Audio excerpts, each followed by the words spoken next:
Tech gurus like Elon Musk and Ray Kurzweil have recently suggested that within our lifetimes, we may be able to fully upload human consciousness, our minds, into machines or virtual worlds. The promise is seductive: digital immortality, lives free from disease, death, destruction, aging, pain, suffering, a 21st or 22nd century holy grail. But there's a catch. Mind uploading wouldn't actually extend our lives. Instead, it would just create new ones by loading copies of our minds into different hardware, like humanoid robots or supercomputer simulations. Each copy would wake up fully convinced that they're actually us. They would have all of our memories, our feelings, our desires, our hopes. They would just be in a completely different physical system from the one that we occupy right now, our fleshy bodies. And they would be capable of making decisions and enduring pain and suffering and joy and happiness just like us in whatever way the simulation or their robot bodies allow. Now, some copies might be lucky enough to be booted into a digital paradise, but others might find themselves trapped in an existence that they can't escape, enduring unimaginable suffering that we can't even fathom right now. And this possibility introduces all sorts of terrifying philosophical questions about how to assign moral responsibility for the welfare of these artificial lives. So before we rush towards digital immortality, we might want to ask a harder question. Even if we can achieve mind uploading technology eventually, should we?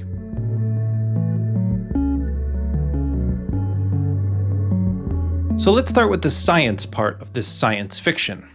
Whether uploading consciousness is possible is a scientific question. And increasingly the answer seems to be yes, at least in principle. Neuroscience already treats the mind as something deeply tied to the physical processes that go on in our brains. And advances in brain-computer interfaces, neural mapping, and machine learning all seem to suggest that it's just a matter of time before machines can think for themselves. And not so much time after that before they can think our thoughts in the form of perfect replications. And even if we haven't yet fully simulated the human brain, there's no obvious law of physics saying that it can't be done. We may be slowed by limitations of computing power or energy consumption, but at worst it's still just a matter of time, energy, desire, and capital. So for the sake of this discussion, let's just set that aside and assume that, well, one day we'll probably be able to fully replicate, copy, and upload our human minds into some sort of hardware. The question here is whether doing so would actually be a good idea. I mean, if fully functional copies of our minds exist, what if they're uploaded into hellish nightmares?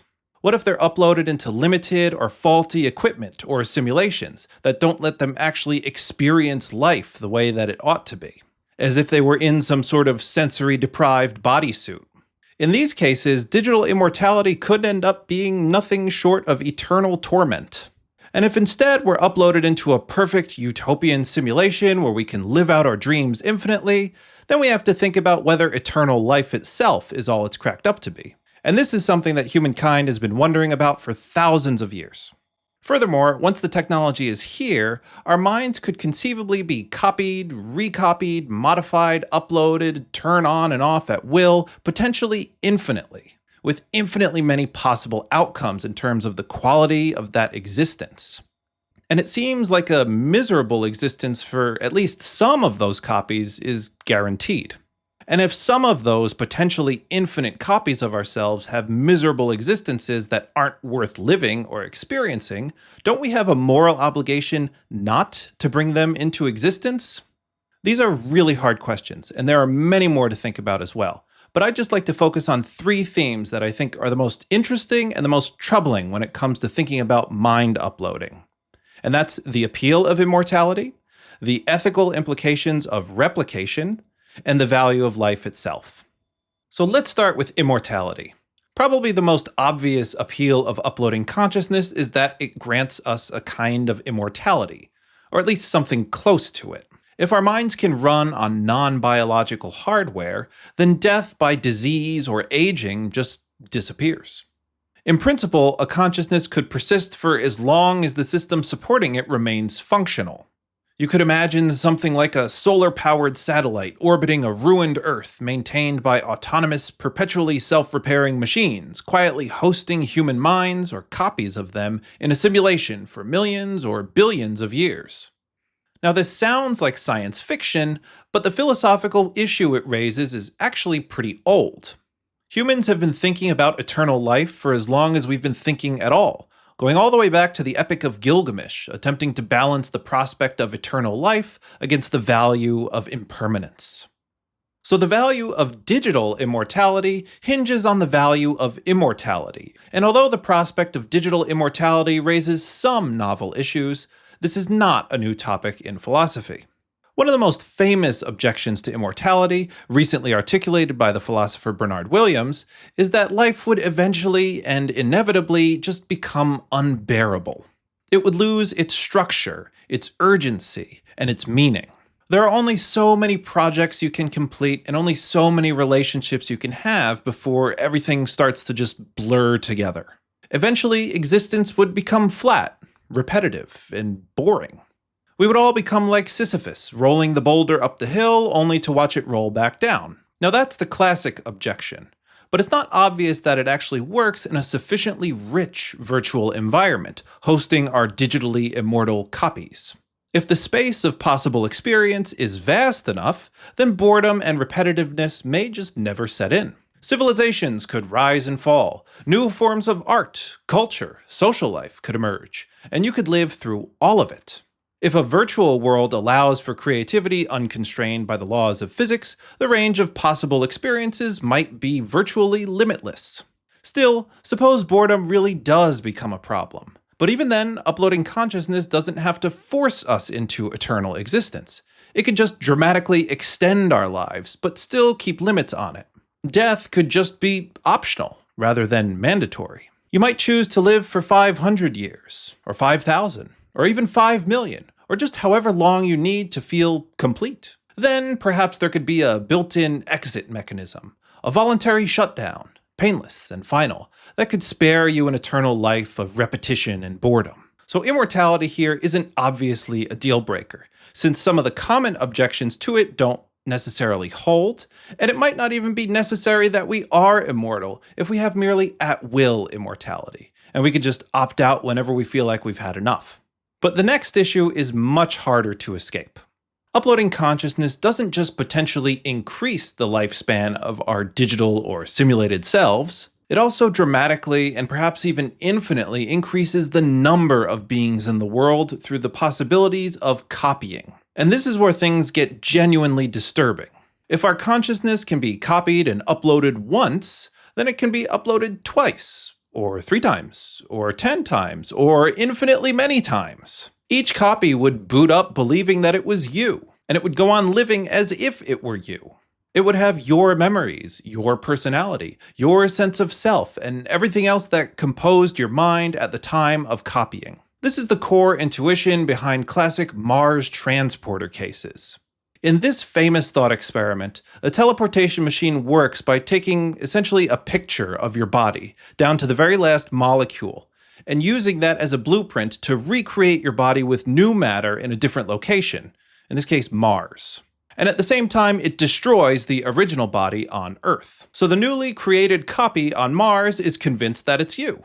It's convinced that you were transported from Earth to Mars because that's where it wakes up. But meanwhile, the original consciousness on Earth decisively ends. And the question is if this really is a form of transportation or just a really interesting form of death. Mind uploading would have to work at least like the first half of this thought experiment. And the question is whether uploading your consciousness really is a way of digitally extending your life, or if it's just a novel way of creating new life that just happens to think that it's you. From your original perspective, the source of the copy, you wouldn't experience that longevity. You wouldn't experience that being's digital life. Your biological body would still die. You wouldn't be transported to the digital world to survive indefinitely. A new copy of you would just be created there. They would think they're you, but they're not you. So in fact, far from being a selfish way to achieve immortality, uploading consciousness is almost a selfless act. You don't get the benefit, somebody else does. And things get stranger still when we consider multiple copies. You could create potentially infinite different versions of yourself, each living radically different lives in different robots or simulations. Some copies might flourish, others might suffer horrible fates, and each one would be a center of experience that's fully convinced that it's you. And so the prospect of bringing so many new beings into existence comes with a crazy amount of moral responsibility. I mean, would it be morally okay to run a simulation on a digital copy of ourselves to see how some decision might turn out for us? And then we would just turn it off when we get the answer that we want. That seems kind of cruel and morally wrong. And in fact, in any situation where we have control over the virtual world where our digital selves live, we'd have to exercise incredible moral caution to avoid creating unnecessary suffering for our replicas or copies. And if we don't do this, then we should probably have really good reasons for not treating our replicant selves with basic moral respect. I mean, they are conscious beings after all. They're us, kind of. They're fully aware, they're fully autonomous, and they're capable of rational action. So the point here is that uploading consciousness isn't a way of extending or preserving life, it's more a new way of manufacturing life at scale. So this brings us to another philosophical issue regarding the value of life itself. Even if we can do a pretty good job of taking care of our virtual copied selves, if uploading our minds into robot bodies or virtual simulations creates new lives, we still have to ask if the creation of those lives is something that's morally permissible or worth doing. Some philosophers, known as antinatalists, believe that life is not worth creating in the first place, because conscious existence is a net negative. Philosopher David Benatar has argued that the amount of suffering in our lives inevitably outweighs the amount of joys, leaving life on balance barely worth living and certainly not worth creating any more of. And as argued in his 2018 book, his philosophy of antinatalism suggests that the creation of new life is always morally unjustifiable. Another philosopher, Andrea Socelli, comes to a similar conclusion, arguing in a recent paper that the mere possibility of befalling a supreme evil or unimaginable suffering can never be outweighed by any possible good. And this reasoning also makes conscious existence something that we shouldn't be creating more of. So if antinatalism is at all persuasive, then copying our conscious minds and uploading it infinite times sounds, well, morally horrifying. Because we'd inevitably be generating enormous amounts of potential and actual suffering with every upload. We could be creating billions of conscious beings in mere seconds if our computers are powerful enough. And each one of them would be vulnerable to frustration, loss, despair, deletion, horrifying existential crises, all at the click of a button. And even if many of those lives go pretty well, the potential suffering inherent in mass uploading might still outweigh the potential joys, making mass uploading a morally wrong thing to do, and making uploading consciousness at all a path that we might not even want to start down. But the antinatalist argument might be less compelling if we consider carefully curated worlds that make certain kinds of suffering impossible, or at least extremely rare. A virtual world doesn't have to reproduce the worst features of biological existence. It could be engineered to minimize suffering and maximize fulfillment. We could reduce or even eliminate things like pain and chronic disease. Meaningful projects could be easier to pursue and be rewarded for. Life could be more just and equitable. Social structures could be redesigned from the ground up. In principle, we could create seemingly infinite lives that are overwhelmingly positive. A virtual utopia.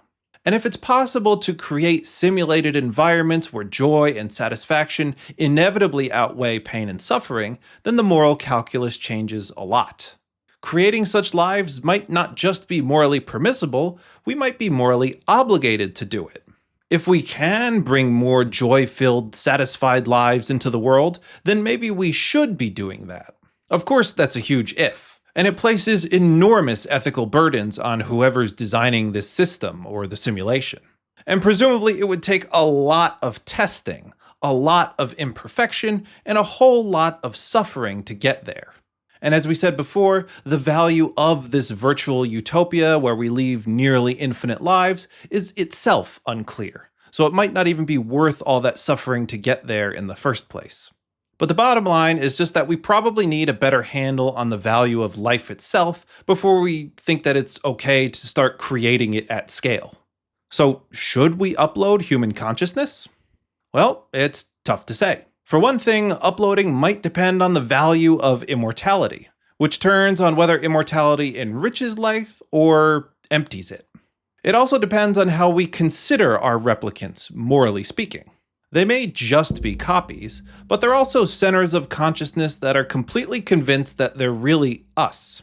And so we have to think really carefully about how we treat them, and whether it's morally justifiable or even a good idea at all to give our conscious copies existence at all. Now, this barely scratches the surface, of course, but I hope to just give you a taste of some of the issues that we probably have to start thinking about when we're thinking about mind uploading. Thanks for watching. And if you enjoyed this video, be sure to like and subscribe for more Frank Philosophy.